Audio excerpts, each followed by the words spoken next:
Let's go with the Skyward X from HOKA. Ooh, here we go. Oh my gosh, there's so much to unpack in this shoe. They've got everything.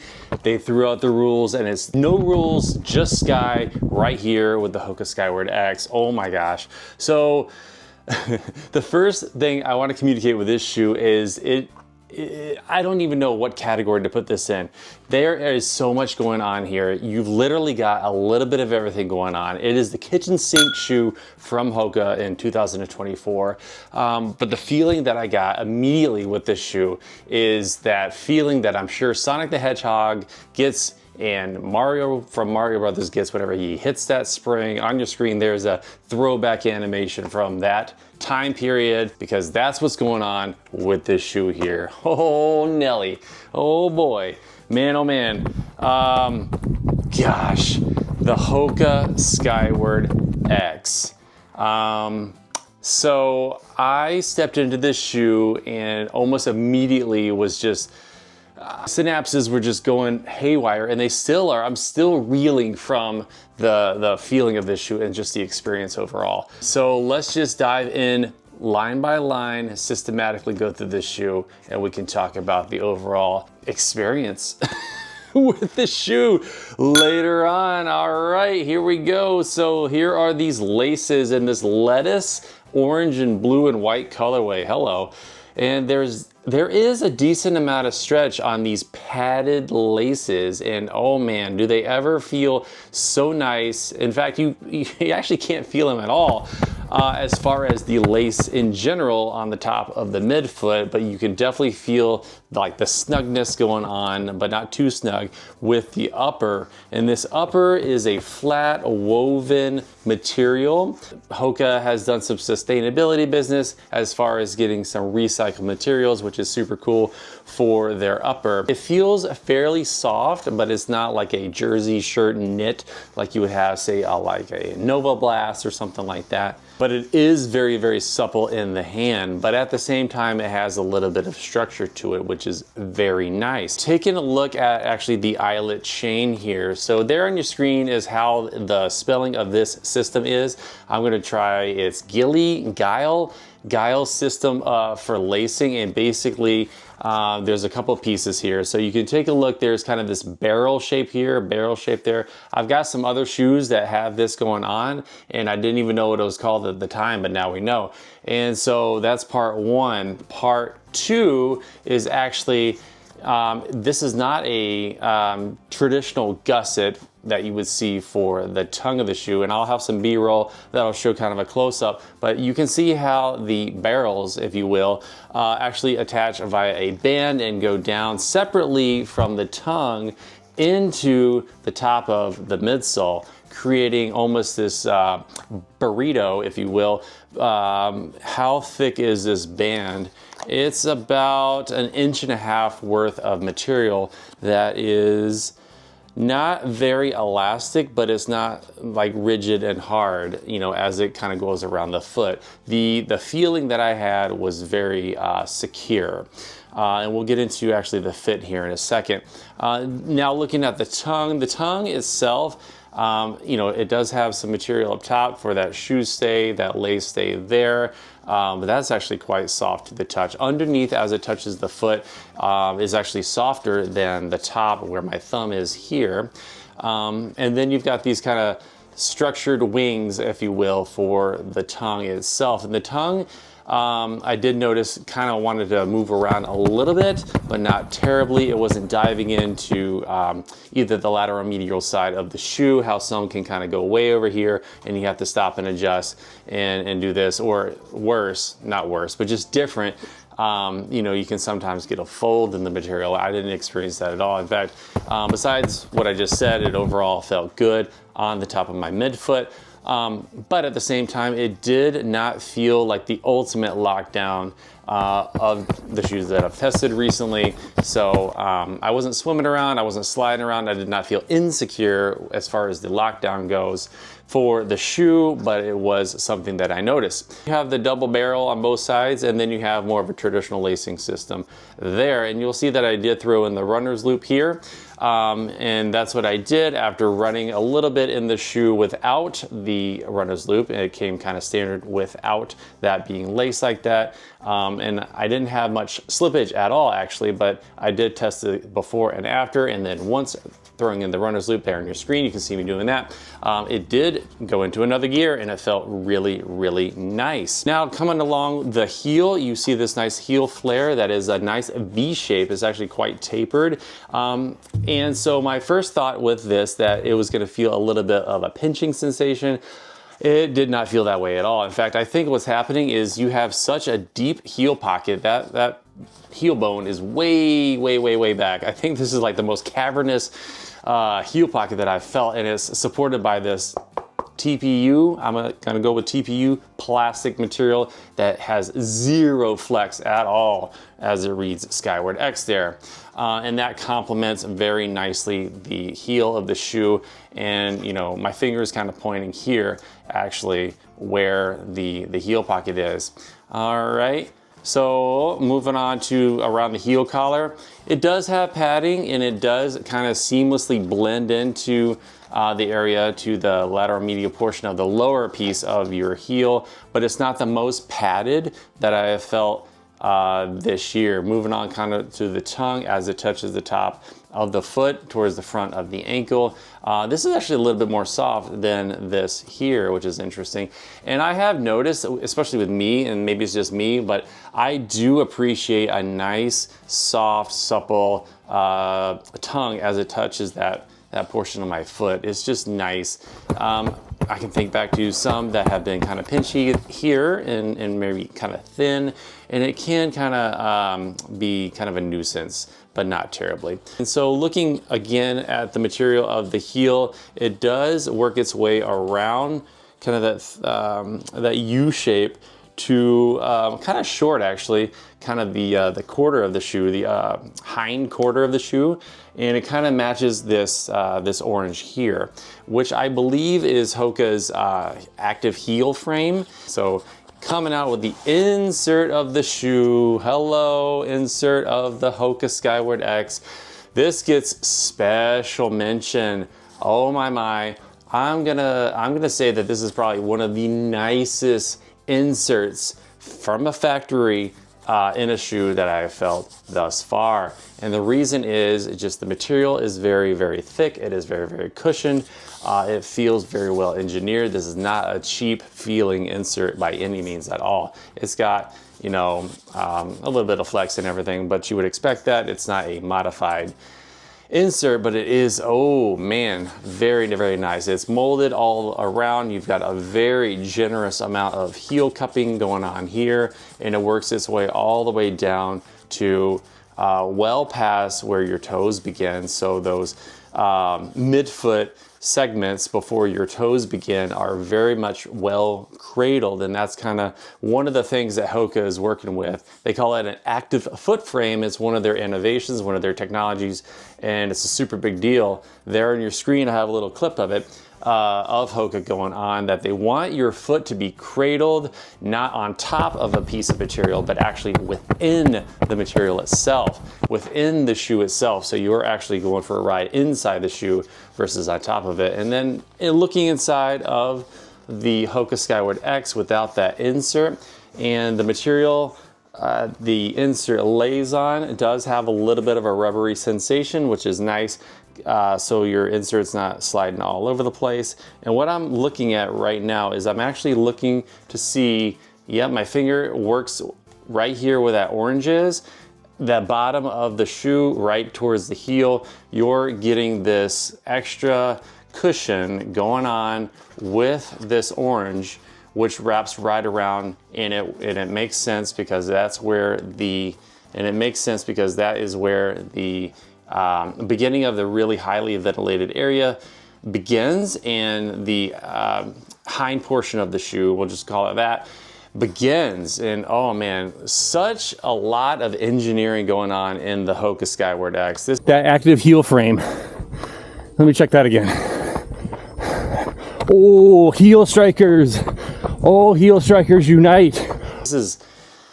This is a lot. All right, man. Looking into the shoe, I don't see a ton of daylight in terms of ventilation, but the way I felt when I was running in the shoe, it actually did feel quite breathable and quite nice. You know, I was not uncomfortable in the shoe at all. And we're dealing with a lot of hot temperatures going on here in Minnesota. And let's get our hands inside the shoe and feel where kind of the toes meet up. And so let me flip it around.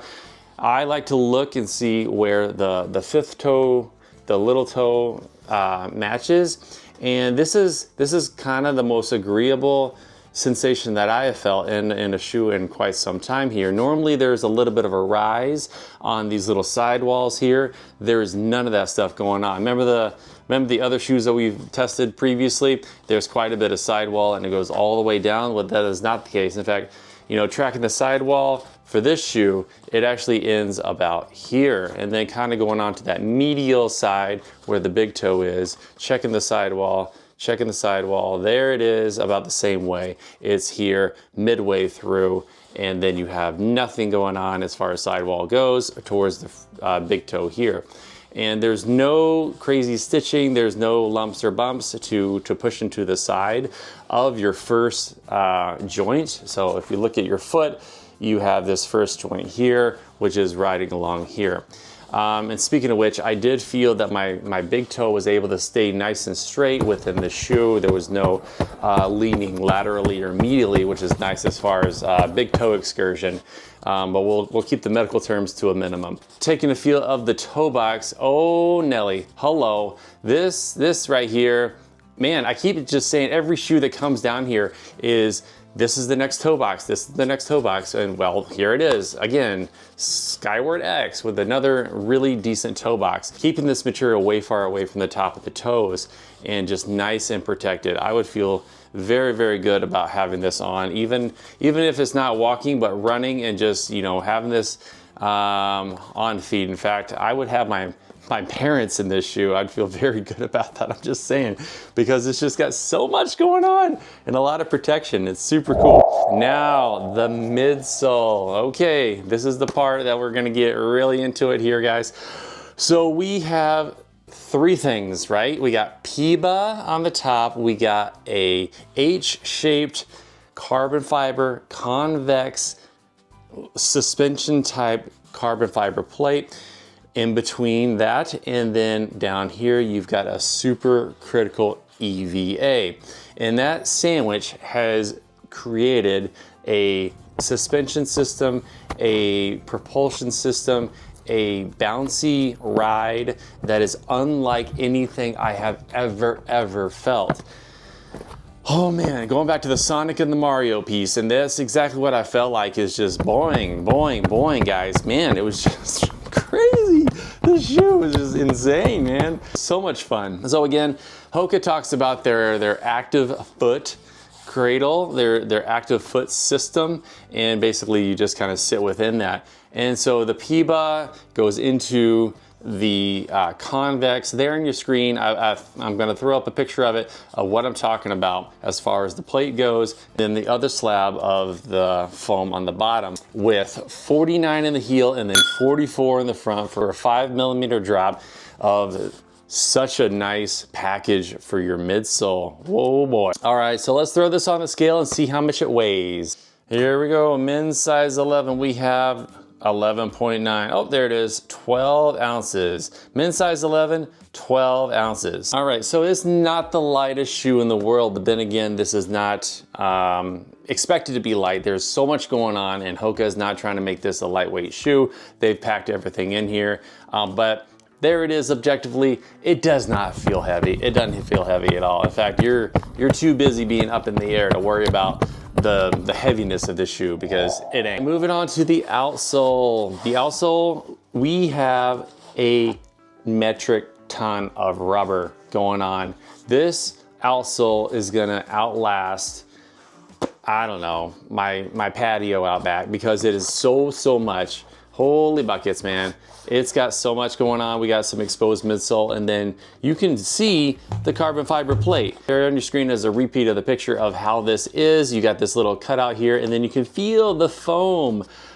This is probably the super critical piece underneath the plate, and then underneath the PIBA. You know, it's right there for you to feel and check out and know that it's true. Big, wide, open cavern right there for the active suspension just to do its thing. It'd be kind of fun to run across clear plexiglass to see exactly in slow motion what's happening underneath this shoe as you're running here, because I bet HOKA has like figured out how to use this external geometry to work with that midsole.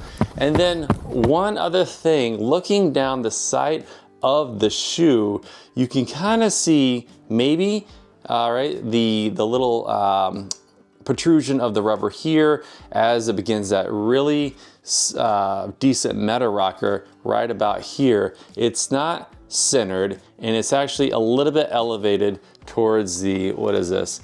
Towards the lateral portion of the shoe, like it's a little bit up this way. And then same with this material here. I noticed that whenever I was checking it out earlier. Interesting, because there's a little bit of a height subtle difference towards the outside of the shoe versus the inside of the shoe.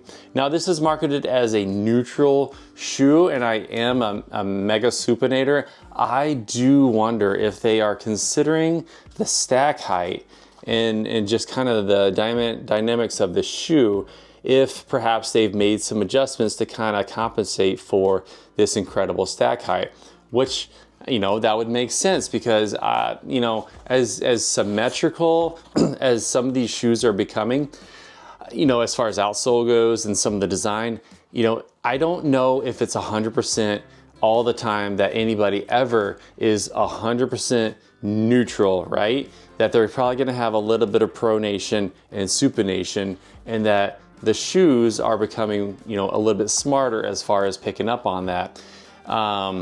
You know, you've got a little bit of a slant here, and then a slant here. It's not straight up and down. You know, it's not as obvious as in some shoes, but you know, it's not straight up and down. So I guess what I'm saying is that they want to make these platforms of these super stack shoes safe and stable to the point that you're not rolling your ankle. You know, it can be a drawback, especially if you're towards the end of, you know, your big long run and your compensatory muscles have started to break down, and then you're really, you know, relying on the shoe. You need a shoe that's going to be there for you. You need something that's going to take, you know, your sloppy gait. And I'm not guilty of it. It happens, because that's what we're doing as runners. We're getting out there and we're really putting our hearts and souls into this thing. We need a shoe that is gonna be there for us. And I think that's exactly what's happening with this Skyward X. So there's a lot more going on than, you know, Sonic the Hedgehog Spring.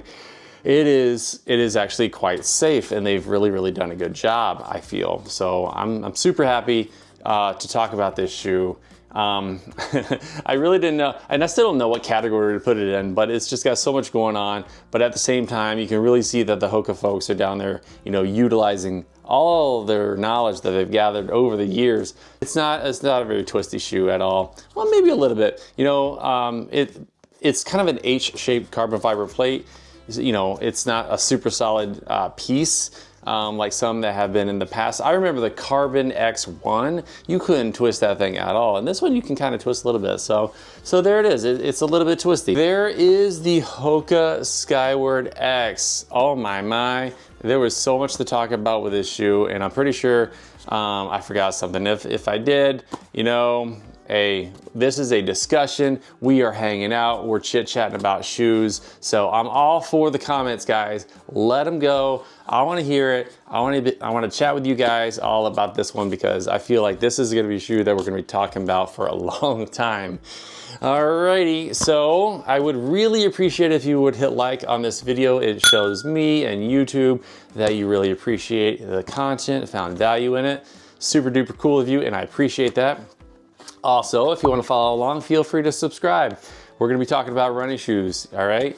And the logo that we're going to go with now is going to be Down here, this channel is gonna be family and coffee and running shoes. I think that's gonna be pretty much what we're gonna be going with here on the channel, guys. And the link for this shoe will be in the description, so if you wanted to check that out, feel free to go ahead. All right, I appreciate it, everybody. Have a wonderful summer, and I will see you in the next one. We got the pupper down here with me for all of these reviews.